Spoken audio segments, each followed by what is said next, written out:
Gita Then and Now, Chapter 11, Eyes to See the Infinite, Part 1. When the divine reveals itself, there comes a moment in every seeker's journey, a moment when mere philosophy is no longer enough. When you don't want more words, more concepts, more stories, you want to see, to feel, to know the truth with every fiber of your being. That's where Arjuna arrives in Chapter 11 of the Gita. After listening to Krishna's teachings, witnessing layers of wisdom unfold, Arjuna asks something bold, something unimaginable. If you say you are the divine, then show me your true form. It's not a casual request. It's the question that cracks open the veil between the seen and unseen, and Krishna answers it, not with theory, but with vision. Then, Arjuna asks to see Krishna's real nature, and Krishna grants him divine sight, not ordinary eyes, but the capacity to perceive the infinite. What Arjuna sees defies logic, language, and human imagination. Thousands of faces, millions of forms, creation and destruction happening simultaneously, time as a living force, eternity in motion. He sees the universe as one living being, terrifying and beautiful, boundless and intimate, and it overwhelms him. He trembles, he bows, he realizes, this is not the friendly charioteer he knew. This is the source of everything. Now, you may not sit in a battlefield like Arjuna, but there comes a time when you feel a hunger for more than routines, deadlines, titles, and to-do lists. You feel a sense of something vast pressing on your soul. You walk under the sky and feel small. You witness birth or death, and something in you stirs. You feel there's more, but you don't know what you're really asking for. We want clarity, but are we ready for the truth? We want purpose, but are we ready to release control? We want to see God, but are we ready to dissolve the ego? Because when the divine truly reveals itself, nothing remains the same. Then, Krishna doesn't just show Arjuna beauty. He shows him the reality behind the curtain, the impermanence of all forms, the cycle of life and death, the unstoppable flow of time.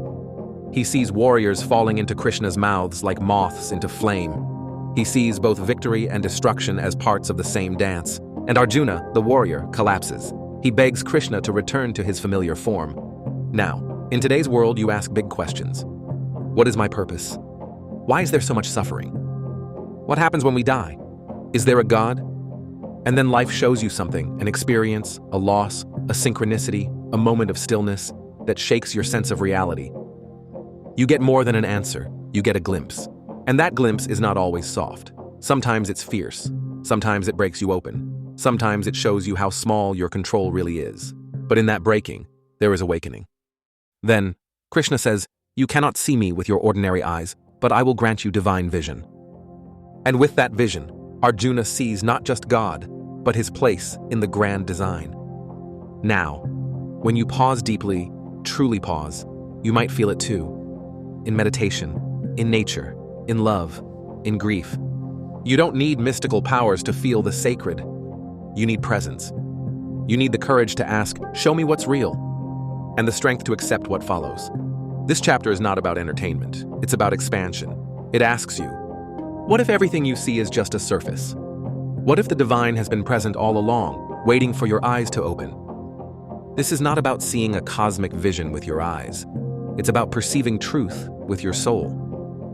Then, Arjuna sees. He cries. He bows.